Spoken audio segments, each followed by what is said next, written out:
What's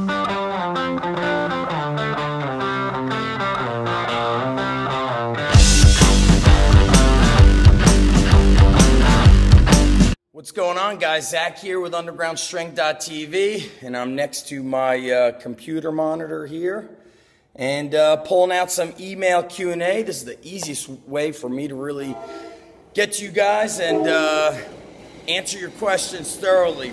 I get so many emails that I honestly suck at replying to emails. So let's get into this question. This is a great one. And as you can hear, the trains are rolling by. I'm here at the Manasquan Underground Strength Gym. This question's come from another guy named Zach. And here's his question. I'm a 23-year-old fat former competitive swimmer. I'm 6'2", 215 pounds, which doesn't sound too fat. Usually 6'2", 215 sounds lean and mean, but everybody's body composition is different. I've been following you and Mark Bell for quite a while, and I want to start lifting, something I was told not to do while I was swimming. I'm going to talk to you guys about that in a second because we've got some awesome success stories from swimmers that have trained with us. My main question is, as a beginner lifter, should I use a weight belt while training? I've had 2 back injuries to date, an upper and a lower back injury, and I currently work a manual labor job where my back is always hurting at the end of the day. So is this weight belt a tool that I should be utilizing in my training? I've also applied to be a police officer, so that's my lifetime goal, and you could say I need to burn the shit off my body and lean up, and I'm confused about diet. I'm mostly vegetarian. We got a problem right away.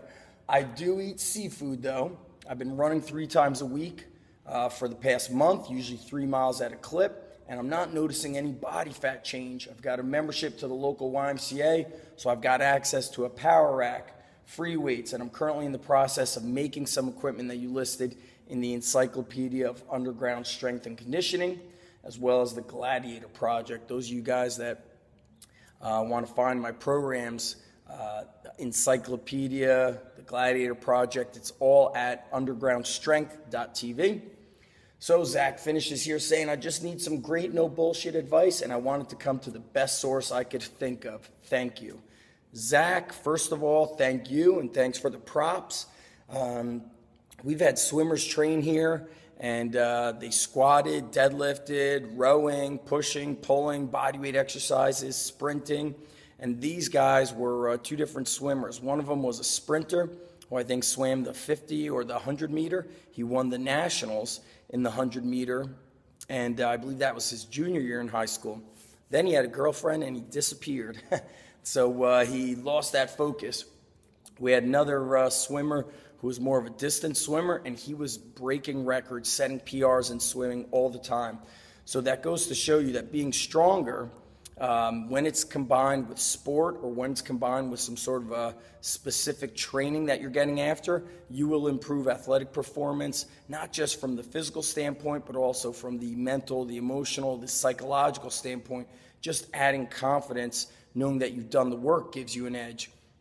Now, your question of, should you wear a weight belt? You've injured your back. So not knowing what kind of injuries these are, usually these tweaks to the back happen through imbalances and incorrect movement, incorrect biomechanics, incorrect technique, whether you do it when you're in the gym or working like you are. And people get hurt doing yard work, doing stuff in their houses, doing things outside of the gym because they didn't know how to lift.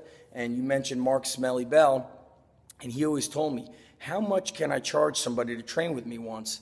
How much money can you put on not breaking your back if I teach you how to deadlift properly, and it saves you from a lifetime of back pain, which could interfere with your life, could interfere with you becoming a police officer, passing the physical fitness test, going through the police academy, or maybe you're a parent. How much is that worth, playing with your kids without back pain that totally ruins your lifestyle, your attitude, and how good you feel about life? The answer is you can't pay him or anybody enough who knows how to deadlift. I would not wear a weightlifting belt unless you're reaching heavy lifting. And because of the fact that you've been injured tells me that you need to learn how to properly lift. So I would be watching my videos. Mark Bell has a ton of instructional / how-to videos on the deadlift.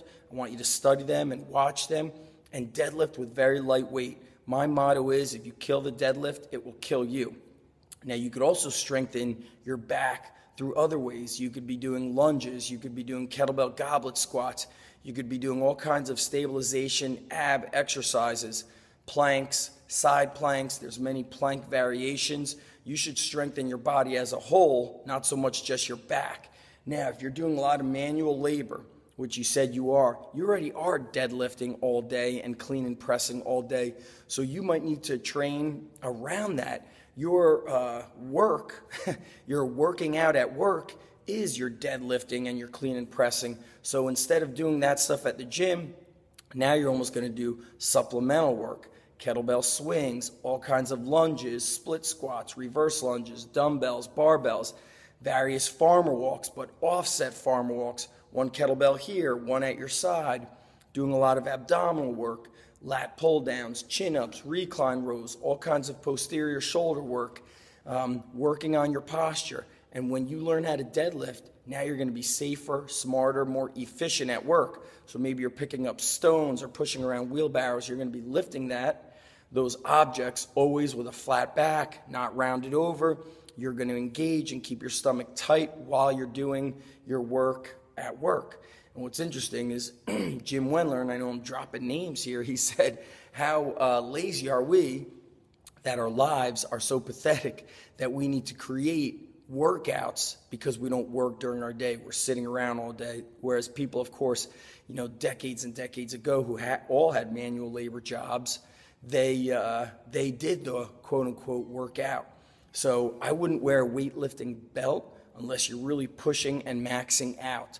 If you see my recent video about why I wear a weightlifting belt, it's helped me actually push harder and engage my stomach and my quote-unquote core more so when I'm doing heavier squats, heavier deadlifts. But I don't put that belt on until I'm around 75, 85% of my 1 rep max. Leading up to that, I do not wear a belt. Now, the reason why you haven't seen changes in your to your physique is you've only been training for a month and you've basically been doing cardio work. You've just been running, so you're not adding muscle. Adding muscle is the key to really changing your metabolism and making your metabolism more effective, more efficient, where you're a fat-burning machine. So instead of just doing a 3-mile run 3 days a week, maybe you do hill sprints 1 day out of the week. Another day, you're climbing stadium stairs. Then the third day is your distance day of various distances, not always 3 miles. Maybe it's a very hard 1 mile. Maybe it's 400-meter repeats. So there's many different ways to do it. Start putting muscle on your body. You've got the Gladiator Project. Follow that, but I would tone down some of the volume to let your body adjust to it, and you will make changes. So right now you've got programs, but you sound like a lot of other people out there who get programs and then they don't follow through because you kind of get paralysis by analysis. So simply follow the Gladiator Project. Follow the methods inside the Encyclopedia of Strength and Conditioning, which teach you how to organize and design your programs for success. And then you will kick ass. With regards to your nutrition, if you're pretty serious about being a vegetarian, then switch up the types of fish that you're eating and get tons of veggies and maybe get plant-based protein and supplement with a plant-based protein powder because you're likely not getting enough protein, probably getting a lot of carbohydrates, and that tends to contribute to fat gain. So tweak that eating a little bit, make it a little bit better. I want to do some research on people that are vegetarians and how they're lean and strong. Guys like Johnny Hines of the Monkey Bar Gym. Learn how to deadlift, implement that into your workday, and use supplemental training that doesn't repeat what you're doing at work in the gym. So at work, you're deadlifting and carrying and clean and pressing. So if you do that stuff in the gym, that stuff should be lighter and purely technique-based. Then you've got the other exercises that you could go a little bit harder on. But remember, you're already kicking ass doing manual labor all day, so tone down the volume and keep me posted on your results. And anybody else who's got questions out there, click the links below, connect with me through social media, and subscribe by clicking that link below. I've got free training courses for you. Peace out, Zach. I'm sure this stuff is going to help, only if you take action. Later.